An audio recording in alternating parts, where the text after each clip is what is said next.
Hi, everybody. We're live. It's Debbie Schwartz and Russ Vitale. Hope everybody had a good day. I'd love for you to, whoops, are you still there? Oh, yeah. I went to I had to shut something a tab on my window. But if everybody could just say hi, so we know you're there. We give people a few minutes to get notified and to settle in. And I see Eve. Hi, Eve.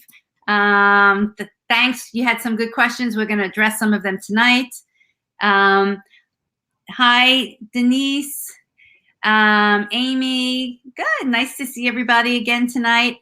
Angela. So I'm just going to remind you, you don't have to do this, but if you want us to be able to see your face, your profile picture, and if you want us to be able to see your name, you have to go to a link. Mindy's going to put it in the comments. The link is streamyard.com/Facebook. And the reason why Mindy just did it, just put it in. And that's just to give the platform that I'm using permission to show your name and face. It's a Facebook policy. We have nothing to do with it. So it's just nice to be able to see everybody's names and see your faces. Okay, so Eve is saying the reception is fuzzy. Anybody else having fuzziness? Please let us know. I have to say on my end, I see it okay, and I'm not sure I can do anything, but maybe we could refresh, but I just wanted to see if anybody else is having fuzziness. I hear you loud and clear, so. Okay. Yeah, that's true. Is your fuzziness, the viewing, the picture or the audio? Okay. Okay. If other people are saying it's clear, I'm not sure, Eve. It might be your internet. So not to blame it and put it back on you, but you might want to try and refresh. Maybe you should refresh your page and it will come up clear again. Okay, great. So this is day 2. We're going to be talking about academic fit factors. But before we move there, I just want to kind of like open up the discussion to see if people want to put in any comments about the day 1 worksheet. What was it like? We had some comments or questions in the Facebook group. Did anybody able to kind of sit down and think through their own budget? I know people started to do some research, going to College Board, looking up some schools. So we'd love to hear some stories from anybody. If you can post it. Any questions, that would be great. While you're pulling your questions together, I am just going to share our screen to get started, but we'd love to, hear if anybody calculated your EFC, how shocked you were, which I unfortunately would not be surprised. And if anybody figured out what their need is by looking at a school's cost of attendance and subtracting your EFC. We would love to hear any of that. I'm going to screen share while you guys pull your questions together.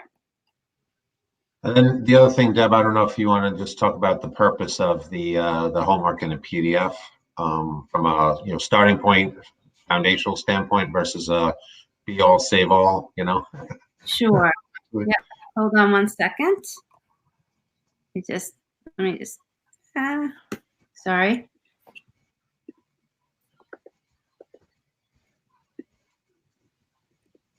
I saw a question there about what is the federal method and the institutional method of EFC. The federal methodology is for the FAFSA, which you've probably heard of, FAFSA. That's to determine your need qualifications for federal aid. Institutional aid is how they calculate your EFC for private institutions. There are about 360, the last I saw, private schools that use what they call the institutional methodology or the CSS profile. So hopefully that answers your question. I know we discussed that last night. Okay, so I'll just address a few things that did come up. Well, okay, we'll go to quickly our agenda for tonight.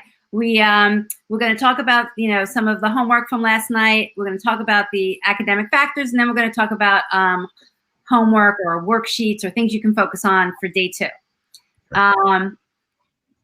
Okay.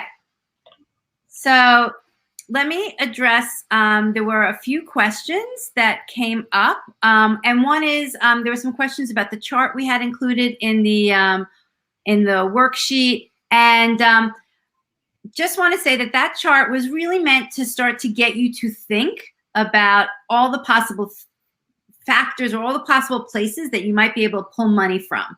And there were good suggestions that we could make it more clear, and I agree, looking at it again, that we could make it more clear. So there was a line item that said non-retirement savings and then just general savings. Those are really one and the same, and we shouldn't have broken it out. But we wanted to just get you to think, to put together a budget. How much am I going to be able to take from my, yearly income? How much money do I have saved, whether it's in 529s or, non-retirement money? How much, and some people are lucky enough to have relatives that are willing to chip in. How much do I have other relatives that might be able to help me out? And then this line item about monthly, income or additional monthly money, that's really to think. And, some people do take this opportunity to kind of reassess their financial situation and think to themselves, maybe I can, take on a side hustle. Maybe I'm willing to do a few extra hours at work. Maybe there is something, an additional job I'm going to get on the weekends. Or as Russ and I were talking earlier, it might also be to think about, when my child goes to college, maybe what their expenses, that the costs that I have, with just them being around the house, the extra food, maybe there's extra gas, for the car. Some people reduce the insurance on their car, when their students away. Maybe I can take that money and reallocate it to their college payments. And that's, in that instance, that's not going to be a savings. That'll just be a reallocation or reassessment. And Debbie and I were talking about this before the call, but I have seen some reports that it's anywhere between $2,000 and $5,000 a year from what the average. Because if you think about money that you give your child to go to the mall, to the movies, to buy popcorn, or whatever, to go get ice cream, whatever it might be, that's little stuff that you're just stripping out here and there. But hopefully when they go to college, you don't have to do that. They're on a food plan and all that kind of stuff. So again, it's not a savings per se, but it's kind of a reallocation of that cash flow. So Eve said, here, I'll put up your comment. Eve said, I did some price calculators. They highlighted for me the importance of selecting affordable schools to begin with. I had one school go from $70,000 to $40,000, still unaffordable. So first off, if I could, Dan, you can feel free to jump in, but I did see that comment. So first off, the good news, in my opinion, is if you had a school go from 70 to 40, that's actually a good sign, meaning that you had need, right? So the key there is to try to find out what percentage of need did that institution meet? Did they meet? And then what percentage, like we talked about last night, was loans or self-help, as they call it, versus free money and merit money, or grants, I should say, not merit money, but grants and things like that. The other thing, the reason I said merit money is because the other thing is, remember, that doesn't include potential for merit money if your child is a good match to the school, some of which we're going to talk about tonight. And so I'm curious, and there were questions about this. Were people able to look up some colleges on the College Board? Did they find the numbers that I was trying to highlight, in terms of looking at what the financial need is at those schools? That it's not the only source of information out there, and we'll talk about that on day 4, but it's a good starting point to look at that website and start to look at those numbers. And we'll be honest with the homeworks that we're giving in that, right? So these homeworks and these PDFs, these worksheets that we're giving you, are not meant to be fully 100% comprehensive and inclusive of everything that you absolutely need to think about, with every detail and every step that you need to take. because the process is obviously, I mean, that's why we do things like this, to try to help you to make sense of it and get you on a roll. But you're obviously, in one evening or one day, you're not going to be able to make a whole plan for yourself. Okay? But the program and that we're doing here, the challenge and the worksheets, are to help you at least start your initial process, and hopefully then some, at least, and raise these questions, which are all great questions. So now, not after the fact, you can start addressing those questions and getting more information specific to your situation and understand how it applies. Yeah, exactly. I mean, I love we want to get you guys thinking, you're not going to, maybe some people came up with their final budget for what they're going to pay for college. But you might not have, and that again is going to iterate, because you might think about other ways that you're going to save money this year, or cut back, or you're going to make sure your son or daughter really gets a summer job this year, where they can put savings to their own college accounts. So this is to get the wheels rolling. And to start getting you thinking about these things, to start looking at the numbers. I love that Janine said, I looked at a state school, flagship school, the private school, and the out-of-state school. And I'm sure that it was across the board in terms of what it cost. Oh, yeah. And that's great. I mean, that's exactly what we talked about last night. So kudos to Janine. The other thing is, and we're not going to have time to address it, because I don't want to think that we're ignoring it, but the question about Coverdell versus 529, that's more of a financial vehicle kind of question, because there are significant differences in how they're established and how they are therefore, withdrawn upon. But the bottom line, from a college EFC perspective, if that's the capacity you're talking about, it obviously is earmarked for college. So it's kind of treated similar to a 529. Right. So any last questions before we start on academic fit? Yes, Angela said it's eye-opening. Yeah, and part of me, is happy that we're starting to open your eyes, and I know part of it for you guys, it's like, oh God, I don't know if I wanted to know all this. Well, look, I mean, like I talk to my students too. I mean, the bottom line is, you either find out now, and you have time to react and learn and investigate and really educate yourself, so you know all the options available to you, or you don't. You get blindsided after the case and after the fact, after they apply and all that, and then it's too late. And I can't tell you, in the Paying for College 101 Facebook group, how many times, if you look at the posts of people that are like, oh my gosh, I can't believe this, I don't understand what happened, and now my daughter doesn't have anywhere to go. Like, that's what we want you to avoid by doing these things. Yeah. So somebody's asking, how does business income loss affect things? I think it really depends on what type of business you have, because and how it would be factored for FAFSA. Well, yeah, and I don't want to give, and I don't know what your experience, Deb, is, but I find most times when they do the calculation, especially in the CSS profile, FAFSA and CSS profile is a little different. A lot of times they'll actually add that back as income, because they know the losses are based on deductions and other things. So they don't necessarily take that loss as a dollar for dollar negative to your cash flow or to your income. So it depends. You're right. It depends on the type of business, but also more importantly, it depends on the type of deductions. They're not going to just, if you write off things, they're not just going to assume because you have write-offs that you have no money to spend for college. Right. I mean, if you have your own business, I would kind of look a little bit more deeply into what that means for the FAFSA and the CSS profile, because there are some slight variations. Right. Okay, let's get started. Academic fit factors. So we're going to talk about academics today. So, the first thing we want to do, and this is very important. So with everything that we're doing every night, we're going to talk about you creating your criteria, okay? And that's something, again, criteria in general could be very vast and very large, but for you, for your family, for your student, what we're looking for you to do is try to identify the criteria that's specific to your admission goals, your financial goals, your social goals, your academic goals for you, your child, and your family. So just a couple of things.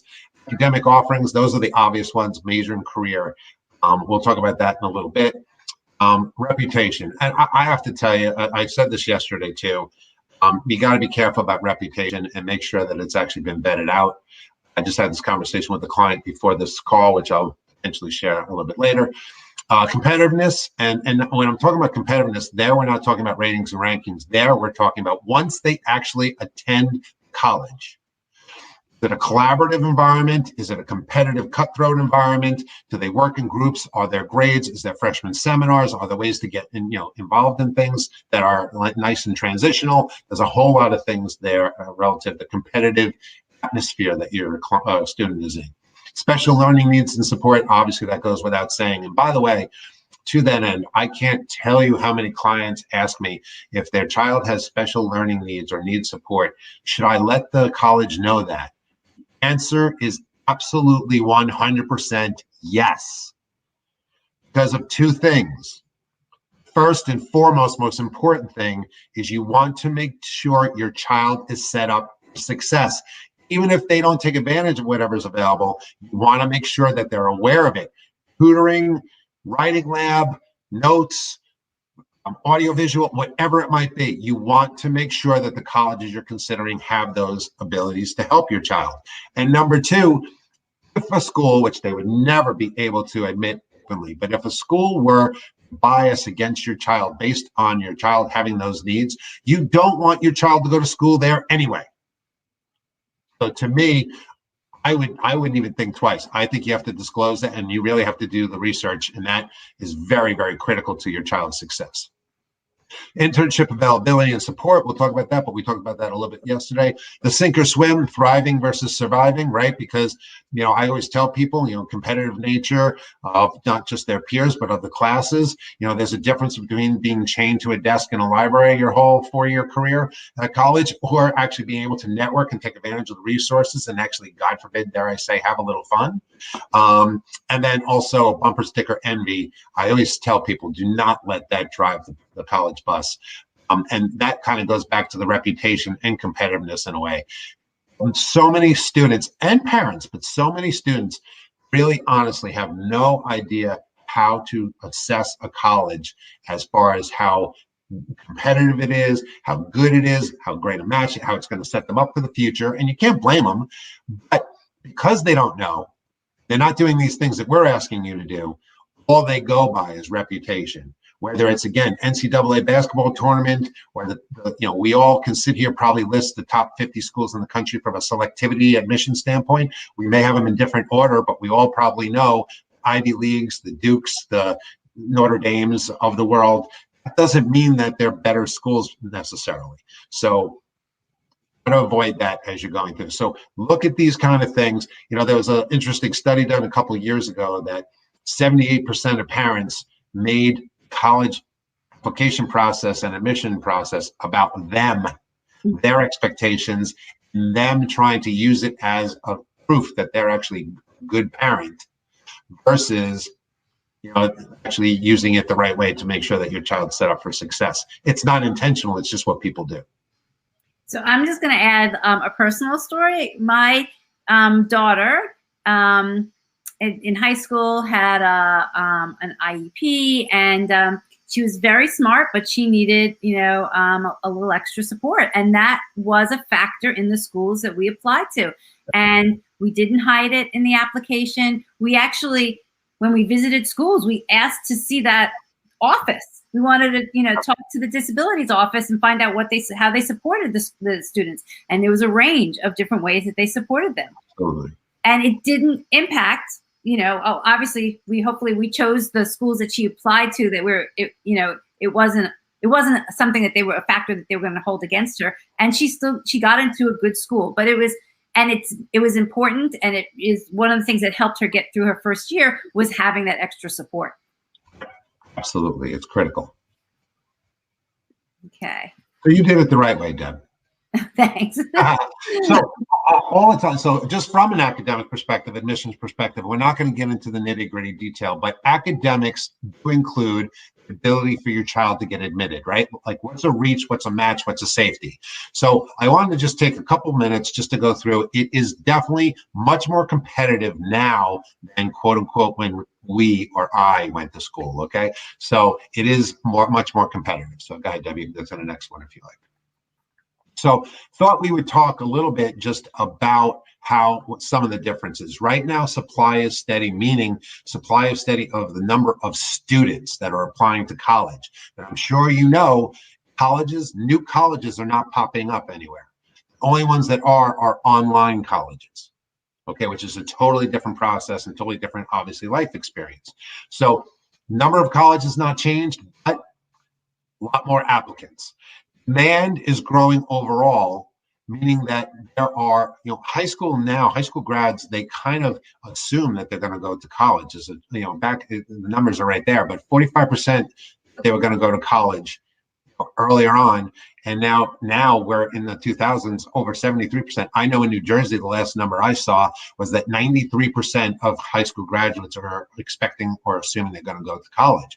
So therefore, there's a lot more competition. The other thing is, I don't know how most of you did this, anybody who's around my age, which I'm not going to share at the moment, but, I applied to 4 schools, which even then was a lot compared to a lot of my.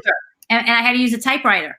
Yeah, well, that's a whole nother thing, absolutely, but that's process. But I didn't visit any of the schools. I didn't know why I picked them, to be honest. I probably got mail from them, and, so the bottom line is nowadays, people are applying to in excess of 10, 12 schools. So more applications and a lot more selective and competitive and for a number of spots. And with 3 million students, graduates every year going through these spots, it just gets more and more selective. And then the other thing is there are a lot more international students than coming into this country now because they're full pay.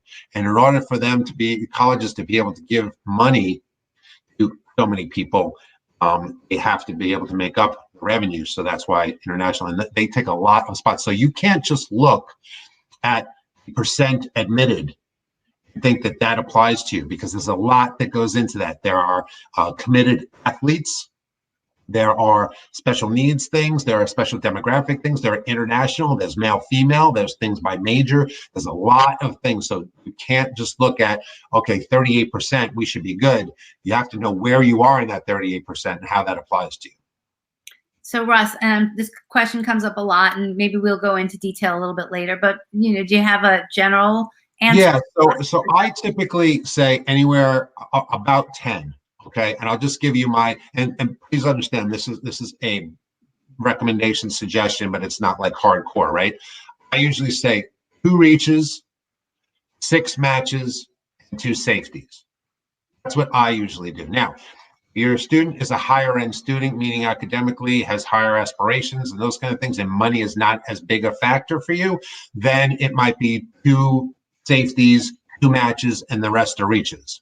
So it does depend. If you are very heavily weighted on the financial aspect of things, it might be 6 safeties, 2 matches, and 1 reach. So it really depends, but in general, I usually say about 10 schools.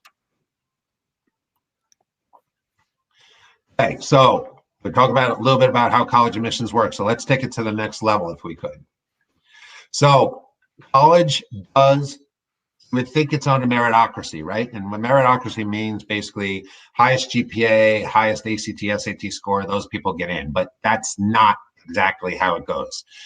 Especially now with grade inflation and higher ACT, SAT scores, it's very hard to compare student versus student who should be admitted versus not. So they admit students based on other objectives. And again, Lehigh University is a school that a lot of my clients visit because it's not too far from us. And it's a school that I obviously know a lot about because of that. And I know for the past 4 years, they have gotten in front of everybody at an info session and said, excuse me, before we start, is there anybody here from South Dakota? And of course, no hands went up. I said, okay, if you know anybody from South Dakota that'd be interested in Lehigh, that's the only state in the union that we don't have a student, and they're in. And they're not kidding.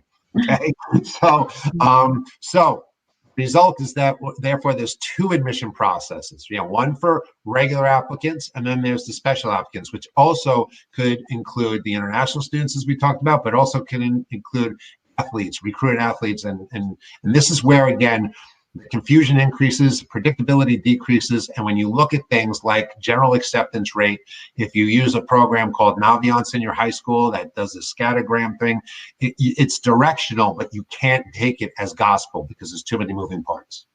And unfortunately, the colleges kind of don't, open their doors and say, this is what we're looking for this year.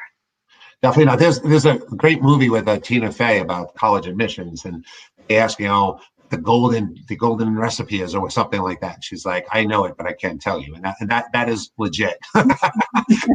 Colleges don't share. It would make it so much easier if they did.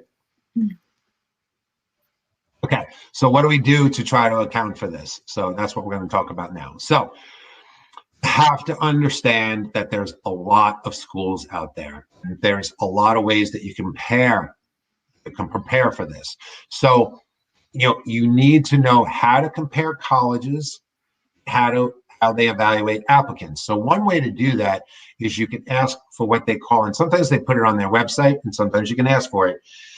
They have a lot of times a freshman profile.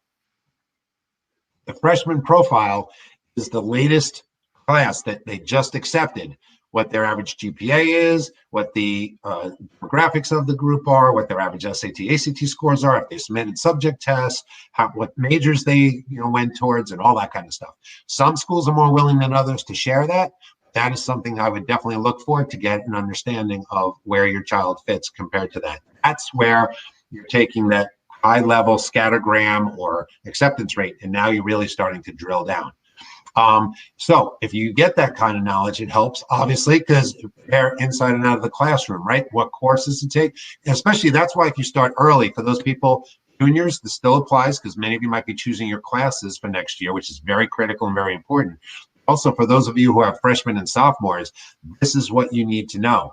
Course preparation on what classes your child takes can be very key to admissibility, and maybe even for dollars. The proper standardized test prep is very important. Being efficient with time, effort, and money there is very critical and important. Okay?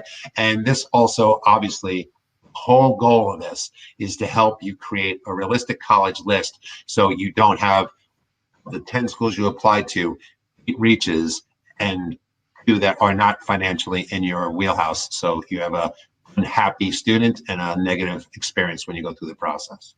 So Russ, I'm curious, it'd be great if a college had that freshman profile on their website. That's ideal. That kind of answers a lot of your questions. But if people are going on visits, can they ask for this information? Yeah, so what I usually suggest is one of two things. Like sometimes, first off, we're not talking about visits per se at the moment, although we'll talk about that a little bit on the non-academic factors. When you do a college visit, I teach my clients to do what I call a vertical visit, not a horizontal, meaning so many people just go and say, okay, it's a pretty campus, and we did a tour, and the tour guide was fun, and people are outside, it was a sunny day. All right, I think I want to apply. I don't like to do that. The most important thing is the info session, okay? And sometimes in the info session, Debbie, they actually will post freshman profile, at least one page of it or something. If they don't, you can absolutely do not ask in front of everybody for that because you're giving away free information that we're coaching on and they don't know about. Okay, so keep that in your pocket. But later, go to admissions, ask them if they have a freshman profile that they can share with you.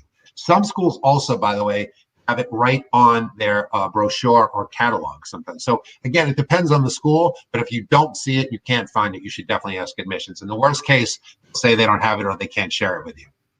So somebody mentioned, which is great to know, that Olin College has a freshman profile showing what is special about each student. That's perfect. That's ideal. Yep, and you definitely want, now that shouldn't intimidate you, but it should give you a better understanding as to where your child measures up. Okay, so I know this is crazy, right? And you're like, okay, who's this guy talking to and what is he thinking about? I always tell people that getting admitted is not the goal. I completely understand nobody likes to be rejected. I get that. However, you want to make sure your child is admitted to the right types of schools for them. Okay. And therefore, that's why we're going through this process here, to try to have you think about all the things, at least at a high level, get you to think about all those things that might apply to your child, to make sure, again, what we've talked about, and you'll hear throughout this whole thing, a happy child is a successful child. So you want to make sure they get admitted to the right environments. And today we're talking academic, tomorrow we'll talk non-academic, that are right for them and position them for success. So I think I mentioned this maybe last night, and forgive me for repeating myself. This past weekend, I spoke to 2 or 3 students who I've already worked with, who are started their freshman year of college, and they're struggling. I tell them all the time, and sometimes they listen to me, and sometimes they just get all caught up in, oh my gosh, I'm going to college, I'm so happy, which, by the way, they should.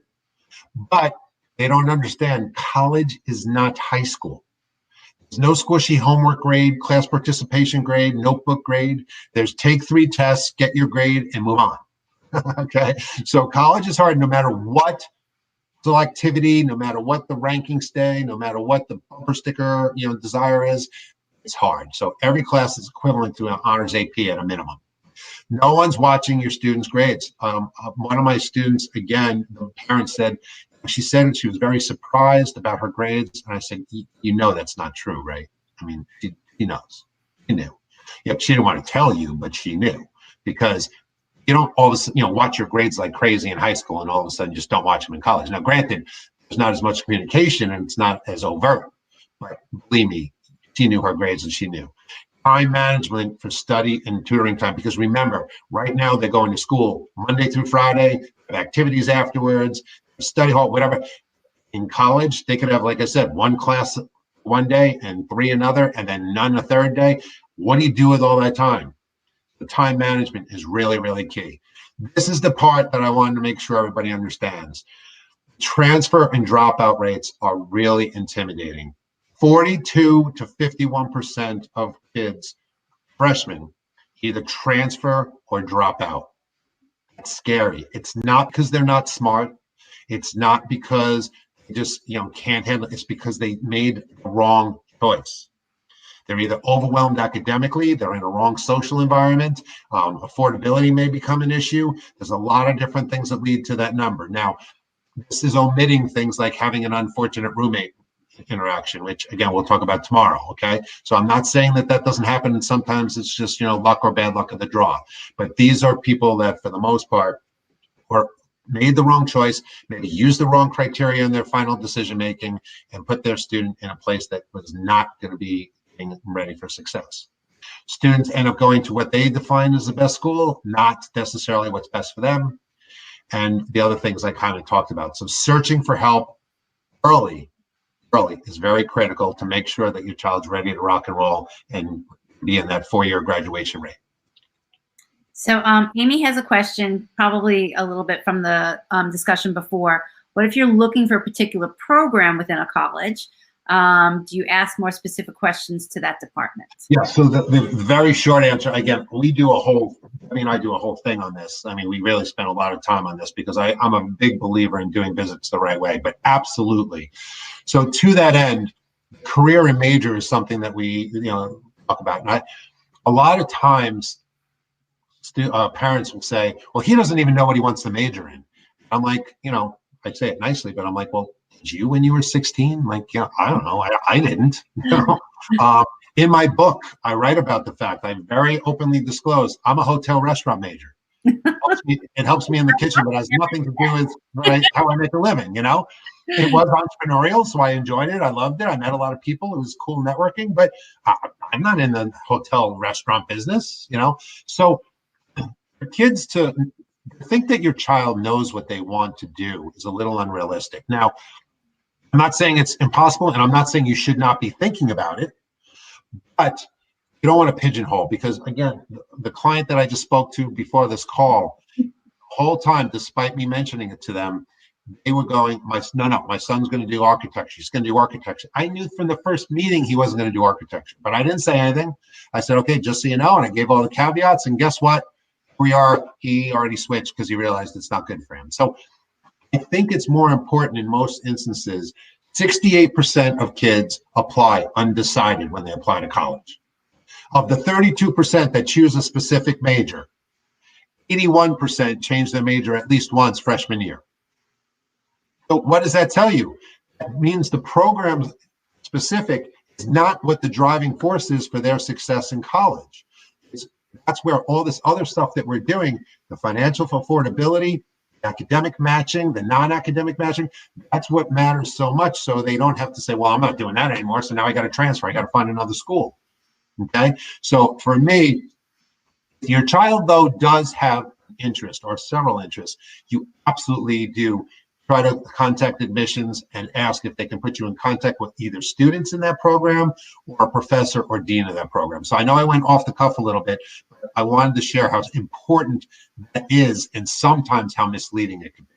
And I'll also add that what we would try to go to my kids' current high school and try to get students from, a year or two beforehand and ask the school, what students went to other colleges that my kids were interested in, so that my kids could connect with them. Because we thought, a student that came from their high school that went to a particular school, they could kind of really tell them the ins and outs and how it compared to their high school. So that's like another thing. You should try and find somebody from your child's existing high school who might be at that school that you can connect with. I think that's great. And by the way, don't just ask them while you're having fun. Right. It's the same thing when I ask kids to talk to students who are in the classes in front of them that they're thinking about. Don't just say, you're doing it in a class. Good. Okay. Well, Billy said he's doing good, so I'm okay. No. What's your grade?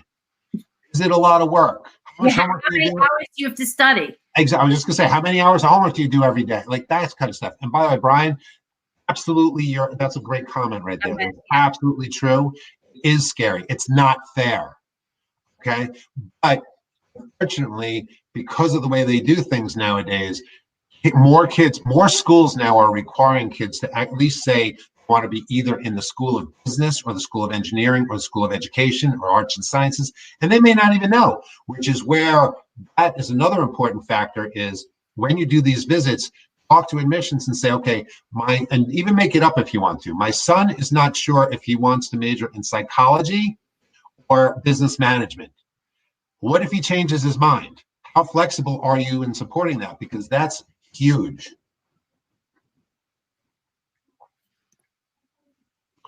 Okay, so students don't want to disappoint their parents or high school friends. There's so much. How many times, Debbie, I'm sure you've heard this too from your children. I don't want to go there. Billy goes there and he's a knucklehead, right? Right? Or there's so many kids from my school there. I don't want to see them. It's just going to be, there's so many of that. And they also, though, don't want to disappoint their parents. So I think what Debbie talked about yesterday about having the financial discussion, I think it also applies from an academic and non-academic perspective too. These are great opportunities to talk to your kids and really kind of get to know them. If you don't, also get to know what they're thinking, what they're feeling. Parents then, of course, feel the pain. As we say, happy child's a successful child. What the goal is, if your child is only talking to you once a week when they're in college, or you're texting and saying, hey, come on, it's been a week. You got to text. That's what you actually want, hopefully. Because hopefully they're involved in their school, they're involved in activities, they're studying, they're going to class, they're doing the things they should. If they're not happy, they're going to call you all the time and you're going to be on the phone the whole time. So being supportive is critical. I'm not trying to tell anybody how to parent, but I just see way too many times the wrong, criteria, in my opinion, driving the process. And I already said this about this one before, about the parental success. I'm telling you, your parental success, please, should be driven by the happiness of your child. It really should be. I don't think, having a diploma on the wall and, them not, working in a restaurant for 5 years afterwards, that they may have still had a good experience, but honestly, what did that do? I really think, again, we all should be measured, hopefully, by the success and the happiness of our children, personally, not academically. So that was the fun part. So we have some homework or the PDF, the worksheet to do. So I don't know, Deb, if you want to take them through the works. Do we have it to share that with them or no? Yeah, just talk broadly. I actually can pull it up. Yeah, that'd be great. Okay. Looking here, great ideas. You're welcome. Okay, so yeah, it is a Russism. You're right, Mindy. I have a lot of Russisms that people will say. So again, from an academic perspective, as Debbie's pulling that up, what we really want to do is we want to make sure that you understand admissibility potential. Again, reach, match, safety. You do want to understand from a major perspective what that overlay does, because this is the thing. Some colleges, when they have to choose this major versus that major, can be very, very different. And I'll give you an extreme example, but it can happen in other cases too. If your child thinks they might be interested in engineering, there's a school of engineering that they need to apply to, which most of the time that's the case.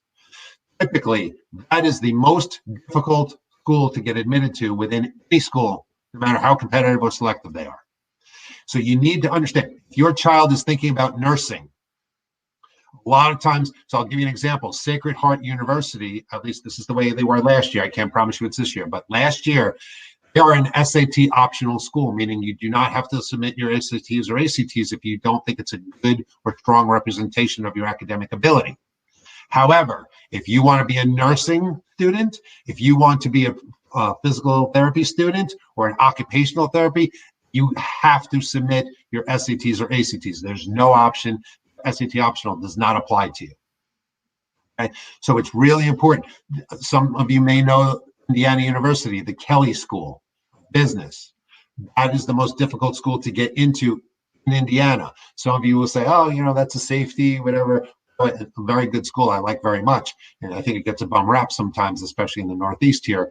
But people say, well, she's only going there if she gets into Kelley. Well, there's a lot of great programs there, but do you understand that Kelley is more challenging, more difficult? So thinking about the major that your child is thinking about at XYZ school, talking then to admissions and asking them specifically, are the requirements for admissions different for this major versus that, or for this school versus that, is key. So the first part of the homework tonight is to look at, 3 schools. You can use the same 3 schools you used the night before. You can use 3 different schools and start digging in, what are their admissions requirements? And just as Russ said, are their admissions requirements different if depending on your child's major? So start to really, dig in and see if you can find that on the website. If you can't, that's obviously, going to be a question that if you visit or if you go to a local college fair, or if a college rep comes to your school, your student's school, you're going to make sure that they ask those questions. I'm excited, Debbie. Mindy wrote Hoosiers there. She's getting into it. There are 2 questions that are very similar. So I'm going to attempt, and again, understand we do this on a very, very specific detailed level. So we're going to do the best we can in the interest of time here, but I'll just give you some basic parameters, okay? I typically define safety as your student from a GPA and an ACT or SAT perspective is in the 75 percentile or greater. Okay, so they're at the higher end of that spectrum. Your match school will be more between like 50 and 75%. Then your reach is below 50. That's just general guideline. Safety. Your safety is below 50. I'm sorry, the safety is, no, so wait, safety is when you're in the top 75 percentile or greater. The match is that middle point where you're in the 50 to 75 percentile. And then the reach is when you're lower than 50%. Sorry, yeah. So, and again, I have a proprietary system that I've been using for 15 years that takes all this into account. But for those people that don't have it, which is most people, I'm trying to just give you some parameters for it. So hopefully that helps, at least as a little bit of a guideline as to how to define a reach, match, and safety. Okay, Katie has a good question. Okay. I have to tell you, it's so great when you do that, because as you see me, I have to put glasses on. Thank you. How can we How can we tell how flexible each school will be with changing majors? Yeah, you have to ask them. Because they're not going to announce that. Like when you do an info session or something, they're not going to say, and by the way, if you come here, you better be sure of what you want to do, because once you're here and into the College of Arts and Sciences, you're not going anywhere else. Like they're not going to. That's a big discouraging factor, right? So I would do a couple things. First off, I would ask students that are there, including your tour guide. That's a meaningful question, and let it, instead of them talking about a bunch of stuff you don't care about. What was your major? Did you change it? Ask, so you actually have people telling you specifically what the deal is. But then also have to ask admission, because at the end of the day, schools are going to try to tell you that they don't want to do that, because they don't. Back in the day, there were people that would apply to this College of Agriculture or something, and then switch once they got in. They don't let you do that anymore. Okay, so now they really want to get an idea of that, but at the same time, because of the yield thing that we talked about yesterday, all the metrics that U.S. World News Report uses, they don't want you transferring or dropping out if they can help it.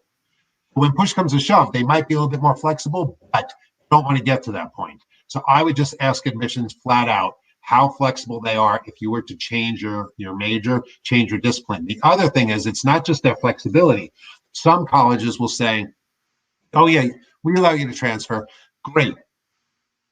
I need a specific GPA to be able to transfer arts and sciences to business. Yep. And by the way, how many people typically apply versus how many spots that you have open? That's the other huge key factor. Because them saying, oh yeah, no, you could do that, is very different from saying, oh, by the way, you can do that, but there's only 4 slots.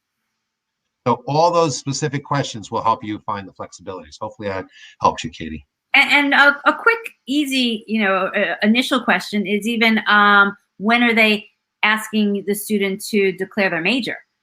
So some schools, take a different approach and purposely say we're not going to ask a student to declare their major until sophomore year. Others are, as Russ said, upfront. Yes. So a couple of questions, and just in interest of time, I'm not going to answer all of them specifically, but both of you, these questions here are somewhat related in the fact that you call admissions and you ask them specifically. I am not a big fan of, just like we said about the financial aid discussion, I'm not a big fan of sending an email, especially to a larger school. You don't know who's answering those emails. And by the way, you don't even know if you're going to get a response. So as far as I'm concerned, make a phone call. And if you're getting a little wishy-washy of an answer because a student who's on student work studies answering the phone instead of an admissions person, all you do is just ask, I'm sorry, can I talk to an actual admission counselor, please? And ideally, you'd actually like to talk to the admission counselor responsible for your high school. So what about this question, Russ? How do you actually figure out the academic environment and as far as how difficult the education level is? Well, and that's a little bit subjective, so that's a good question, Shelley. But again, at the bottom line, to me, in my opinion, that's where when you visit, especially if you're short on time, don't just do the tour. The tour, to me, most of the time is such a waste of time. You can do your own tour while you're on campus. Go to the student center, go to the cafeteria, and observe and see what kids are doing. Are they interactive, or are they all separate? Are they cramming for tests? Are they being social? And by the way, your child, your student, has to ask questions about the academic environment. You will feel it right away. And it's not bad mouth to school, but I will just let you know, I do tours all the time to see colleges. I went with 3 of my peers. We walked on, actually, I'm not going to give the name, but we walked on one campus, and it competitiveness, the social awkwardness slapped us in the face so hard. We all said, are you feeling that? Holy cow. It was so strong. It left such a bad impression for us. I really think that if you walk on campus and you don't just get enamored by the tour guide, you actually go see students in real life, in real living circumstance, you'll get a strong feeling for that pretty quickly. Here's another quick and easy question to ask the students is, what's the grading system? So, I'll tell you, at my daughter's school, and she was in engineering, so she didn't have to deal with this, but another school, another sub-school at her college had a different grading system, which was very competitive. And that feeling, came across very strongly with all those students. Right. And so another way for the academic environment, while I'm thinking about it, Shelley, is also some schools are on a trimester. Some schools are on a quarter system. Some schools have, the ability for you to have a lot of flexibility to take 3 classes instead of 5 and still graduate on time. Like there's a lot of things like that as well. And then also importance of having academic advising for your student, because that's key. Choosing not just right types of classes, but also the right types of professors, that's key as well. So having some kind of academic advisement is also a big key. Okay. Any opinion about being directly admitted into a college? Yeah, listen, I think that's a great question. And unfortunately, what I don't want to do with these questions is mislead you and make you think that these are just simple things, because unfortunately they're not. But what I will say is, yes, I think it's always better if your child thinks they're pretty strongly thinking about engineering, physical therapy, physician's assistant, nursing, any of those kind of things, architecture. It's absolutely better to have a couple of direct admit colleges on your list, because that way they'll have options at the end to decide and weigh that out versus another school that they have to apply later. Because I do think if there are major changes, it's no big deal for the other school, right? If they stay with that and they really do want to do nursing or any of those other programs I talked about, it puts a lot of pressure on a student. You may need a 3.5 or greater GPA, including freshman year, which sometimes is a transition year. It's hard. Again, like I said, there may be very few spots available. There's a lot of different things that go into that. So I don't want to be wishy-washy, but at the same time, I don't want to mislead you. But in my opinion, when I help people put a list together, I definitely have probably 3 or 4 direct admitted schools and options. And then I have others that would potentially have to apply to later, should there major change as we go through the process, but also should they last minute change their mind. Okay, this kind of gets at more of like the elite schools. How does the categorization of the Dream, Reach, and Safe work when the kid is in the top 25%, but the school has an admission rate of less than 20%?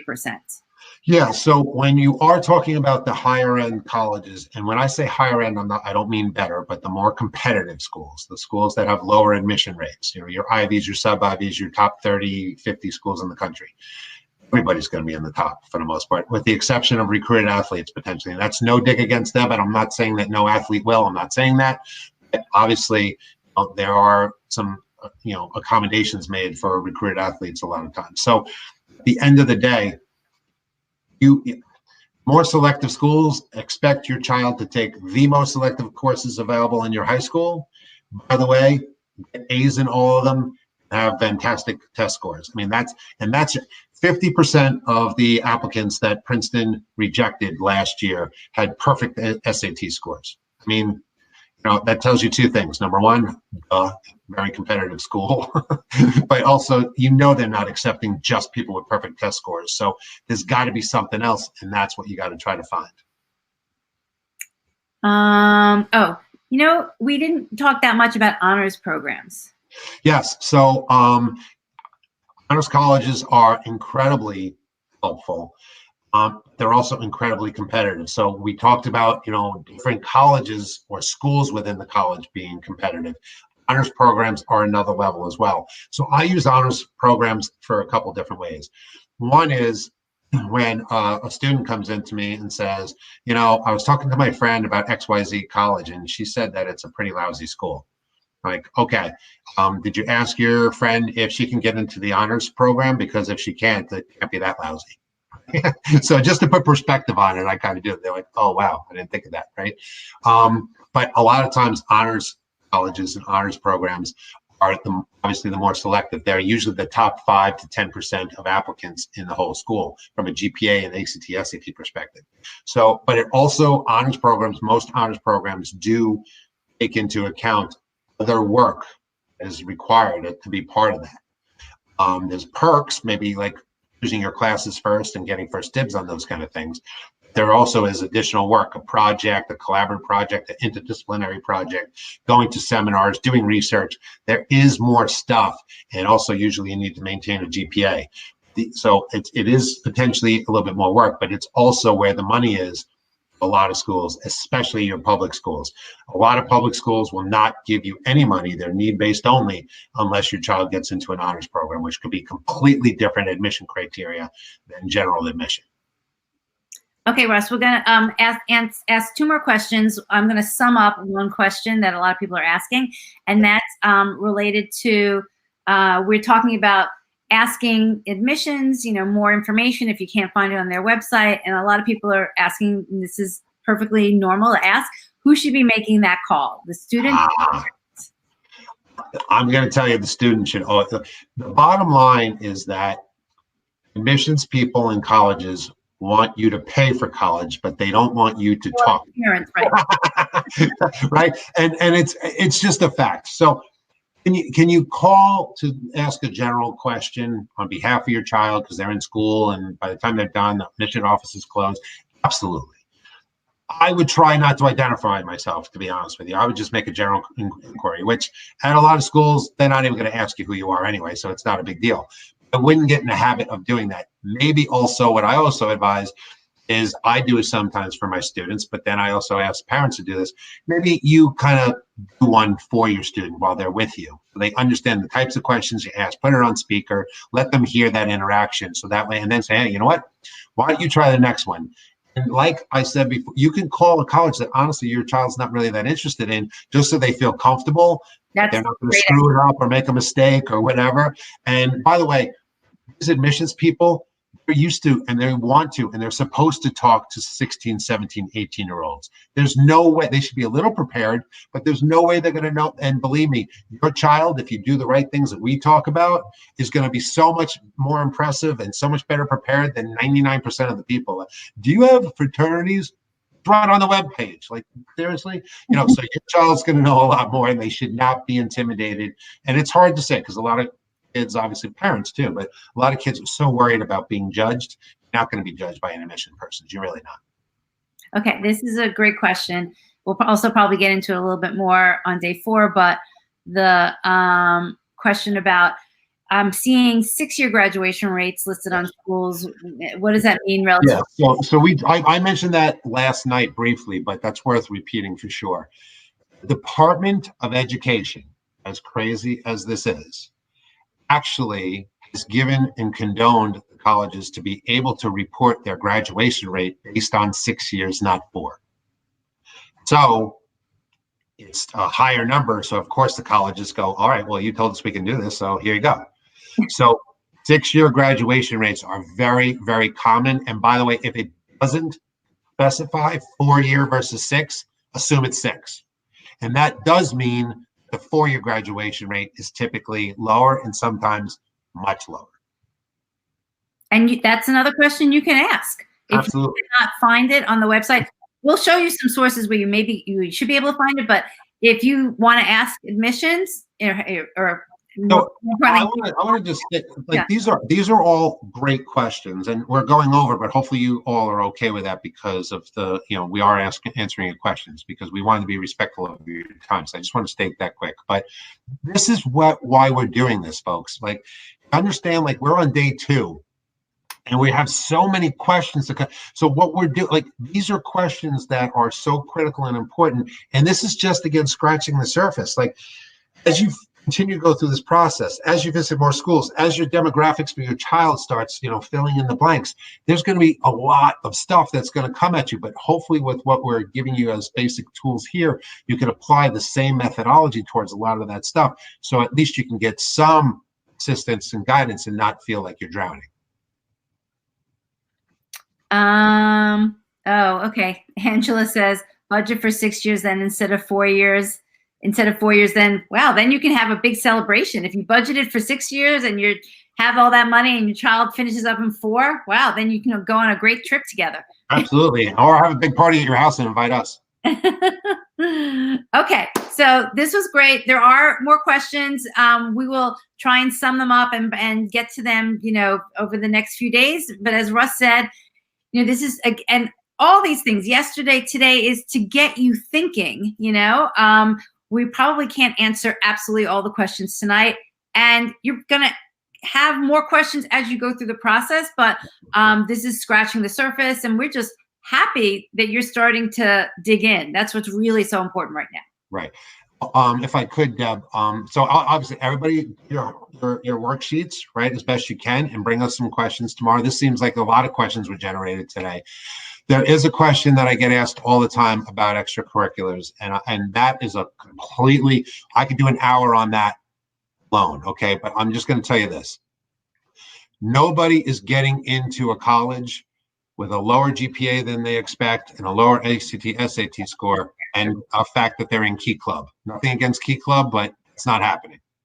So extracurricular activities are important, assuming GPA and ACT, SAT score as high as it possibly can be. And every minute or moment or hour that they spend doing extracurriculars does not jeopardize that fact. Okay.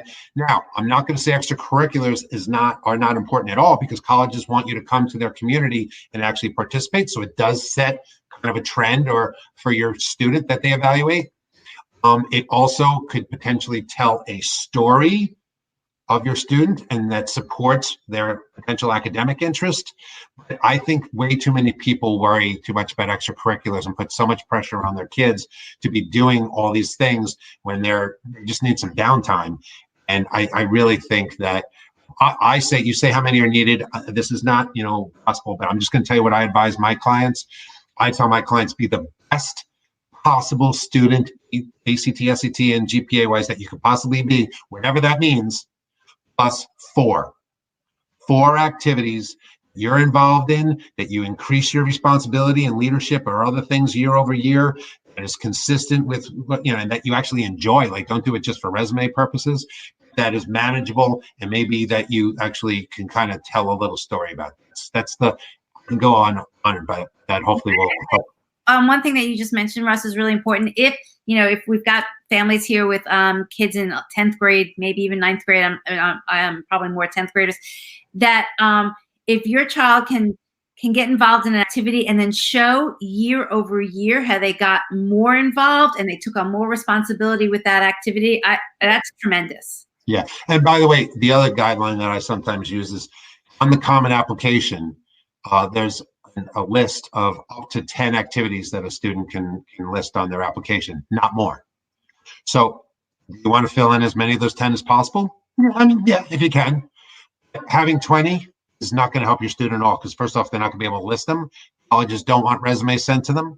And how involved are you really in those other activities if you're involved in 20 things? Okay, everybody. Oh, wow, Tammy, you got a freshman. Maybe you get the prize. Anybody else is here with a freshman? Love to know that. I didn't know that, Tammy. I'm so glad to hear that. You are absolutely ahead of everybody else. but it's important. It's key. It's and just in case though, juniors, don't panic. We got you. Right. Okay. Well, last comment. Somebody said, can a job equal an extracurricular? Absolutely. And it's way underrated by most people. Admissions people love that. What they do, the job, have them interact with the public and also have them save some money or have some money earmarked for something. It's a great story. Okay, everybody. So the worksheet came with your email, but again, as soon as we get off, I will post it in the group. And look for tomorrow's email and come back tomorrow at 8:30 Eastern time tomorrow night. Excellent. See you tomorrow night. Okay. Bye.